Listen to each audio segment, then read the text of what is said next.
ఉన్న బంగారాన్ని విడిపించి ఆ రోజు ఆన్లైన్ రేటుకే మేము కొంటాం. Sharma gold company. బట్ మనకి ఇప్పుడున్న హీరోస్ కి మీ టైంలో ఉన్న 90s హీరోయిన్స్ అంటే చాలా గౌరవం, మర్యాద. మా సినిమాలో చేస్తే బాగుండు అనుకునే వాళ్ళు అందరూ కూడా. సో డెఫినెట్ గా మీరు చెప్పారు కాబట్టి వాళ్ళ చెవున ఈ వీడియో పడిందా? మళ్ళీ వాళ్ళ కాంబినేషన్ రాజకీయాలకు అతీతంగా మంచి పండుగ. రాజకీయాలకు అతీతంగా ఆలోచిస్తే మంచి క్యారెక్టర్స్ ఇవ్వచ్చు. ఇప్పుడు మీకు తెలిసిందే కదా, రాజకీయాలకి సినిమా ఇండస్ట్రీ కూడా ముడిపెట్టేశారు. ఉంది, మీకు తెలుసు కదా. తెలియదు ఇక్కడ వ్యతిరేకించిన వాళ్ళని సినిమా ఇండస్ట్రీలో ఆఫర్లు పెద్దగా రావు, అది అంటే సర్క్యులేట్ అవుతుంది. అది నిజం ఎంతో అబద్ధం ఎంతో తెలియదు. నేను ఎప్పుడు ఆ వేళ ఆలోచించలేదు. ఎందుకంటే నాకు సినిమాలు యాక్ట్ చేయకూడదు, నాకున్న బిజీ కానీ నేను ఓన్లీ టీవీ షోస్ వరకే పరిమితం అయ్యాను. అవనుకో నా లిమిటెడ్ టైమ్ లో నేను ఫినిష్ చేసుకుని వెళ్ళిపోవచ్చు ఎపిసోడ్స్. అదే మూవీ అనుకో హీరో హీరోయిన్ డేట్స్ తో నేను మ్యాచ్ చేయాలి, ఎన్ని రోజులు ఇవ్వాలో తెలియదు. అందుకని నేను ఎప్పుడు కూడా మూవీస్ గురించి ఆలోచించలేదు. కాబట్టి ఎవరు ఇస్తారు ఎవరు ఇవ్వరు అనేది ఐడియా లేదు. ఇప్పుడు తెలుస్తుంది కదా, ఈ 6 months లో మనకి ఒక ఐడియా వస్తుంది. తొందరలో ఎన్టీఆర్ గారు అత్తగా అయితే బాగుంటారేమో, మహేష్ బాబుకి అమ్మగా అయితే బాగుంటారు, ప్రభాస్ కూడా అమ్మగానే బాగుంటారు. అక్క వదిలేదు. So okay. సో రోజా గారు బాగా మెయింటైన్ చేస్తున్నారండి. ఫుడ్ ఏం తీసుకుంటారు? ఎప్పుడు తిడతావో, ఎప్పుడు పొగుడతావో, ఎప్పుడు ఫిట్టింగ్ పడతావో అలానే ఉండాలి కదా మేము కూడా.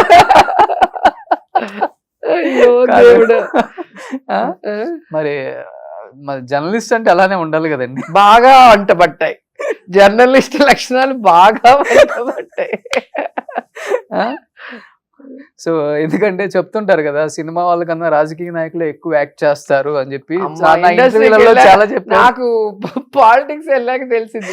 మా ఆయన అంటాడు, నువ్వు సినిమాలో ఆర్టిస్టే కానీ పాలిటిక్స్ లో నువ్వు పూర్ ఆర్టిస్ట్, ఒక్కొక్కడు ఏం పర్ఫార్మ్ చేశాడు ఇలాంటి అంటాడు. నా ముందరే వచ్చి యాక్ట్ చేస్తూ ఉంటారు కొంతమంది. ఎలా ఉంటుంది మనకి? అవును, చాలా మంది ఈ మధ్యలో ఎక్కువైపోయింది. ఆస్కార్ ఇచ్చేయచ్చు అక్కడ, పోటీ ఎక్కువ ఉంటుంది. ఆస్కార్ కూడా అంతమంది ఉన్నారు పర్ఫార్మెన్స్ చేసేవాళ్ళు. సూపర్. ఇప్పుడు ఏడుగొండల స్వామిని బాగా పూజిస్తారు మీరు, అమితమైన ఇష్టం. అసలు నాకు తెలిసి లాస్ట్ 5 years లో మీరు చేసుకున్న దర్శనాలు ఎవరు చేసుకుని ఉండరు, అంతగా ఇష్టపడతారు. శివుడు కూడా. దాన్ని కొంతమంది పాజిటివ్ గా చూస్తారు, కొంతమంది నెగిటివ్ గా చూస్తారు. ఇన్నిసార్లు దైవ దర్శనం కేవలం డబ్బు కోసమే, ఆ దర్శనాల పేరుతో డబ్బులు లూటీ చేసేసారు అండ్ జనాల దగ్గర నుంచి లాగేశారు, దేవుడి పేరు చెప్పుకొని సొమ్ము గుంజేసుకొని దాచిపెట్టేసుకుంది రోజా అన్న కామెంట్స్ మీరు వినే ఉంటారు. దానికి ఏం చెప్తారు రోజా గారు? దేవుడే చూసుకుంటారు. లడ్డు వివాదం తర్వాత ఇది బయటకు వచ్చింది. ఇది కూడా ఫస్ట్ నుంచి ఛానల్లో అదే పనిలో ఉంటాయి. దేవుడు దర్శనానికి వస్తే కూడా వాళ్ళకి కడుపు మంట, దానివల్ల ఇలా అంటారు. కానీ నేను ఒకటే చెప్పగలను, ఎవరైనా దేవుడి సొమ్ము తింటే దేవుడు చూస్తాడు వాళ్ళు. ఎవరు కూడా దేవుడిని మోసం చేయలేరు కదా. అట్లాగే ఒక ఆడపిల్లని అన్యాయంగా మాట్లాడితే కూడా దేవుడు వాళ్ళని చూసుకుంటాడు. అయినా కూడా సినిమా ఇది బ్లాక్ లో సినిమా టికెట్లు అమ్ముకున్నట్టు కొండ మీద టికెట్లు ఎవరైనా అమ్ముకుంటారా? వీటినే నీచంగా చూస్తాం. ఇంకా దేవుడి దగ్గర ఉన్నది. కాబట్టి ఒక మనిషిని బ్యాడ్ చేయడానికి ఏం చెప్పాలో కూడా అర్థం కాని పరిస్థితిలో నా శత్రువులు ఉన్నారు. ఏం చెప్పాలో అంటే ఏ విధంగా ఈమె మీద నింద వేసి జనాల్ని కన్విన్స్ చేయాలి, నమ్మించాలి అనే దాంట్లో ఎంత దిగజారిపోతున్నారో అనేది ఈ విషయంలోనే మీకు అర్థమవుతుంది. ఎందుకంటే ఒక్క తిరుమలకే కాదు, నేను వారణాసికి వెళ్తాను, ఉజ్జయినికి వెళ్తాను, అన్ని దేవుళ్ళ దగ్గరికి వెళ్తాను. మరి అక్కడ ఎందుకు టికెట్లు అమ్ముకోవట్లే, ఇక్కడ అమ్ముకునేదాన్ని అయితే? అంటే భగవంతుడి మీద భక్తి ఉన్నా కూడా వీళ్ళకి బాధే. దాన్ని కూడా నెగిటివ్ చేయడానికి ఎంత దిగజారిపోతున్నారో మీరు ఒకసారి ఆలోచించుకోవాలి. అండ్ రెండవది, అది ఒక నమ్మకం. నేను ఎప్పుడు కూడా దేవుడి దగ్గరికి పోయేది ఎందుకంటే నాకు ఇది కావాలని అడగను. అక్కడ అందరూ కూడా పాజిటివ్గా ఆలోచిస్తారు. గుళ్ళోకి పోయినప్పుడు ఒక పాజిటివ్ మైండ్తోనే ఉంటాడు ఎంత చెడ్డోడైనా. సో ఒక పాజిటివ్ ఎనర్జీ, ఒక ఆరా ఉంటుంది. సో అక్కడ మనం ఉన్నప్పుడు క్లెన్స్ అవుతాం. మనకున్న ప్రెషర్స్ కానీ స్ట్రెస్ కానీ ఇవన్నీ పోయి మళ్ళీ మనం ఈ సమాజంలో ఫైట్ చేయాలి అంటే మనకు ఒక ఎనర్జీ కావాలి కదా. సో ఆ ఎనర్జీ గెయినింగ్ కోసమే మనం టెంపుల్కి వెళ్తాం. అంతేగాని టికెట్లు అమ్ముకోవడానికి ఎవడైనా టెంపుల్కి వెళ్తున్నాడు అని చెప్పాడు అంటే ఇంకా వాడిని ఆ భగవంతుడే కాపాడాలి. సో ఇప్పుడు నగర ప్రజలు హద్దుకున్నారా మళ్ళీ? అక్కడే మీ పార్టీ వాళ్ళే ఎక్కువ మిమ్మల్ని నా ఇబ్బంది పార్టీ వాళ్ళు పెట్టి కాదు. మొన్న ఎలక్షన్స్ లో మీరు ఓడిపోవడానికి హాఫ్ ఆఫ్ ద రీజనే వైసీపీ పార్టీ లోకల్ నాయకులు అనే టాక్ అయితే గట్టిగా నడిచింది. ఉంటుంది. అదే అంటున్నాను కదా, మేము అధికారంలో కర్ణుడికి- ఉన్నప్పుడు 175 నియోజకవర్గాల్లో ఒక్క నగిరి ప్రాబ్లమాటిక్, నగిరిలో మాత్రమే ఏదో జరుగుతుంది అన్నట్టు చూపించారు. కానీ ఇప్పుడు చూసాం కదా అన్ని బయటకు వస్తాయి. మీకైతే కాబట్టి- టికెట్ రానివ్వకుండా చాలా మంది మీ పార్టీ వాళ్ళే ఆ? అదే కదా పాలిట్రిక్స్ అంటారు కదా. పాలిటిక్స్ లో పవర్ గేమ్ ఉంటుంది ఎప్పుడు ఆ, కూడా. ఆ, ఆ. ఎవరైనా బలమైన వాళ్ళని ఎలా అడ్డు తొలగించుకోవాలా అనేది ఏ పార్టీలోనే ఉంటుంది. ఉమ్. అది మా పార్టీ అంటే మీ మీ పార్టీ అని మీ మీ ఉండదు. జిల్లా నాయకులు చేశారంటారా లేకపోతే ఎవరైనా స్టేట్ చేయొచ్చు. మీద ఉందంటారు ఎవరైనా గట్టి ప్రభావం మీ చేయొచ్చు. మీద? ఇప్పుడు టీడీపీలో నేను ఉన్నప్పుడు, నేను ఎమ్మెల్యేగా గెలిస్తే అప్పుడు చంద్రబాబు నాయుడు గారికి నా మీద ఉన్న నమ్మకం, నేను కంబైన్ స్టేట్ లో తిరిగా కదా, ఆయన సీఎం అయ్యారు 98 లో. అవును. సో ఆయన నాకు ఎక్కడ పెద్ద పదవి ఇచ్చేస్తాడో, అప్పుడే మంత్రి ఇచ్చేసి నేను ఎక్కడో ఎదిగిపోతానన్న భయం ఉండేది వాళ్ళకి. ఓకే. సో దాంతో నన్ను ఓడిచ్చేస్తే అసలు అడ్డమే లేదు కదా అనుకున్నారు. Hmm. సో అది ఎక్కడైనా ఉంటుంది పవర్ గేమ్ అనేది.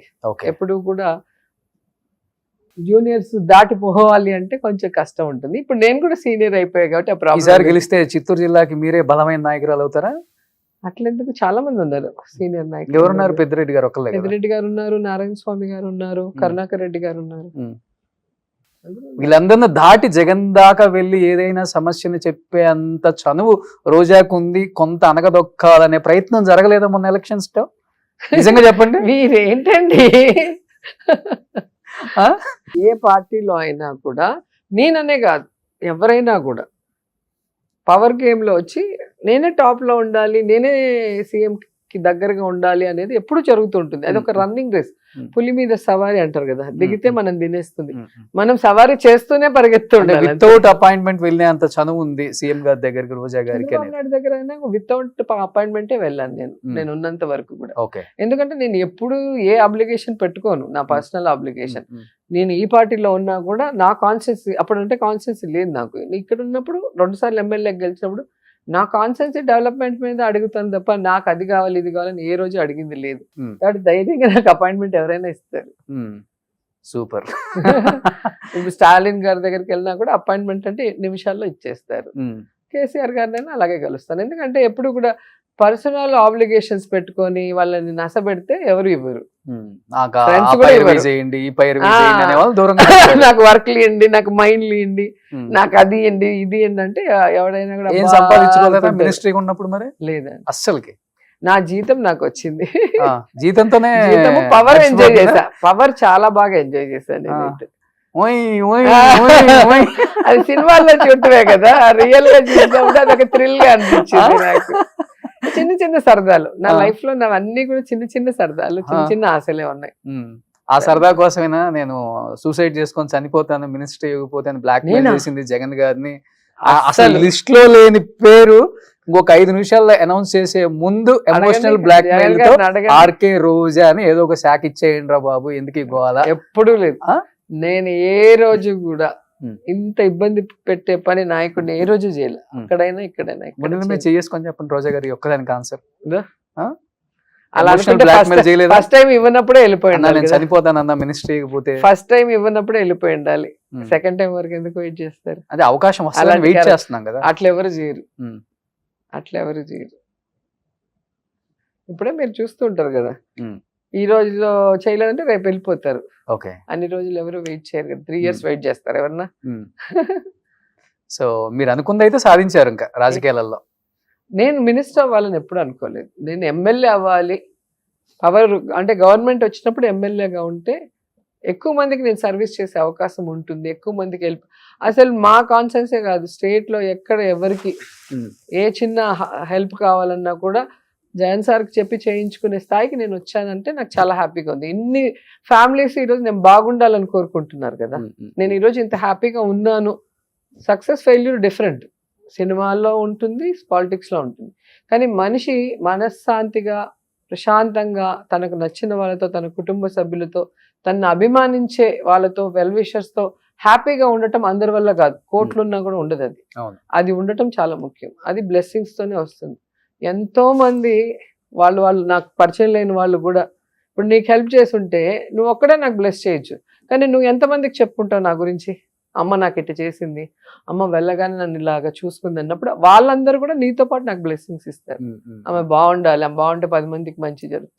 అట్లా బ్లెస్సింగ్స్ తో నాకు హ్యాపీనెస్. మీ దగ్గర నాకు బాగా నచ్చే గుణం ఇదొకటే, ఏది? పక్క వాళ్ళకి ఏదో ఒకటి చెయ్యాలి, అడిగితే మనం కాదు అనకూడదు. నన్ను నోరు తెరిచి అడిగితే లేదు అనేది లేదు. సహాయం, నేను చేయగలిగిన ప్రతి సహాయం అందరికీ చేశాను. కొంచెం ఆ రాజకీయాల్లోనే ఇవన్నీ కానీ విమర్శలు, రాజకీయాలు అంటే వ్యక్తిగతంగా- రాజకీయం అంటేనే ఫైటింగ్. నువ్వు అధికారంలో ఉన్నప్పుడు పని చేయాలి, అపోజిషన్ లో ఉన్నప్పుడు తప్పు జరిగినప్పుడు నిలదీయాలి. అది ఎవరైనా, ఎవరు అపోజిషన్ లో ఉంటే వాళ్ళు నిలదీయాలి, అధికారంలో ఉన్నవాడు సమాధానం చెప్పాలి, పని చేయాలి. ఇది మాకైనా మీకైనా ఎవరికైనా అదే. ఇప్పుడు అపోజిషన్ లో ఉన్న ఫైర్ బ్రాండ్ అయితే ఇంకా ఎక్కువ సెక్యూరిటీని ఇవ్వాలి. కాన్వాయ్లు ఉన్నాయా లేకపోతే? ఉన్న గన్మెన్లు తీశారు, ఏ స్టేట్ లో లేనటువంటి విధంగా. ఒక హీరోయిన్ కాదు, ఒక ఎక్స్ మినిస్టర్ కాదు, ఏమీ చూడట్లా. No gunman. ఏమంటే గన్మన్ ఇస్తే తిరుగుతారు, గన్మన్ అయితే ఇంట్లో కూర్చుంటారు కదా అని చెప్పి తిరుగుతున్నారా మరి? ఇంట్లో హ్యాపీగా తిరుగుతున్నా. భయం లేదా? ఏం చేయగలరు? చేస్తే వాళ్ళకి కూడా అదే సిచ్యువేషన్ వస్తుంది కదా. కాబట్టి బెంచ్ లో తిరుగుతున్నారా లేకపోతే? బెంచ్ లో తిరుగుతాను, ఫార్చునర్ లో తిరుగుతాను, ఎండీవర్ లో తిరుగుతాను. బెంచ్ కూడా బాగా ట్రోల్ అయింది కదా. మీరు చెప్పండి, ఒక యాంకర్ గా మీకే అంత పెద్ద కారు ఉన్నప్పుడు 150 సినిమాలు చేస్తే నాకుంటే ఉండాలి. నేను అదే అంటున్నాను, దాన్ని ట్రోల్ చేస్తారంటే వాళ్ళు ఎంత ఎదవలో మీరు చెప్పాలి. ఇది కానీ మీ మెయింటెనెన్స్ అవుతుంది ఒక 5-6 లక్షల నెలకి, చీరలకి, జ్యువెలరీకి, వీటికి అవుతుంది అంతే కదా? జ్యువెలరీ బర్త్డే కొనుక్కుంటాను ఎవ్రీ నెలకి ఎంత అయితే మీకు హ్యాపీగా ఉంటారు? ఒక 3-4 lakhs అంతే. చిన్న 5 lakhs అంతే. సో నాకు ఎక్కువ భోజనాలకే అవుతుంది. వచ్చిన వాళ్ళకి భోజనాలు పెట్టడానికి డబ్బులు ఎక్కువ అవుతుంది. ఇప్పటికి నాకు ఎవరింటికి వచ్చినా కూడా వాళ్ళు సంతృప్తిగా తిని హ్యాపీగా వాళ్ళు వెళ్ళాలి. అంటే మన ఇంటికి వచ్చామన్న ఫీల్ వాళ్ళు ఉండాలి. అది నాకు బాగా ఇష్టం. ఎవ్రీ వెడ్నెస్డే మీ నియోజకవర్గంలో ప్రెగ్నెంట్ లేడీస్ కి ఫుడ్ పెడుతున్నారు కదా, అది బాగా నచ్చింది. నాకు చాలా ఇష్టం అది కూడా. ఎందుకంటే నేను ప్రెగ్నెంట్ గా ఉన్నప్పుడు నాకు తెలుసు కదా ఆకలి ఎక్కువగా ఉంటుంది. అండ్ వీళ్ళు మార్నింగ్ వచ్చేస్తారు స్కానింగ్ కి హాస్పిటల్స్ కి, విలేజెస్ నుండి. సో వాళ్ళు ఇంటికి వెళ్ళే కొద్దికి ఈవినింగ్ అవుతుంది. అందుకని వాళ్ళకి వేడిగా quality food with egg, banana, చిక్కీతో కూడా పెడతాను నేను. అది నాకు మనసుకి సంతృప్తి. ఇప్పటికి కూడా చేస్తున్నాను, ఇప్పటికి కూడా. సూపర్. అది నాకు మనసుకు సంతృప్తినిచ్చే విషయం. అది ఎప్పుడు చేస్తున్నాను. 400 members వస్తారు 2 హాస్పిటల్, నగిరి ఒకటి, ఎవ్రీ బుధవారం. ఆశీస్సులు ఉంటాయి కదా. ఇప్పుడు ప్రెగ్నెంట్ లేడీయే కదా, ఆమెతో వచ్చే వాళ్ళ హస్బెండ్ లేదా మదర్, అత్త ఎవరు వస్తారు, వాళ్ళు కూడా తింటారు. ఎవరికి లేదని చెప్పము.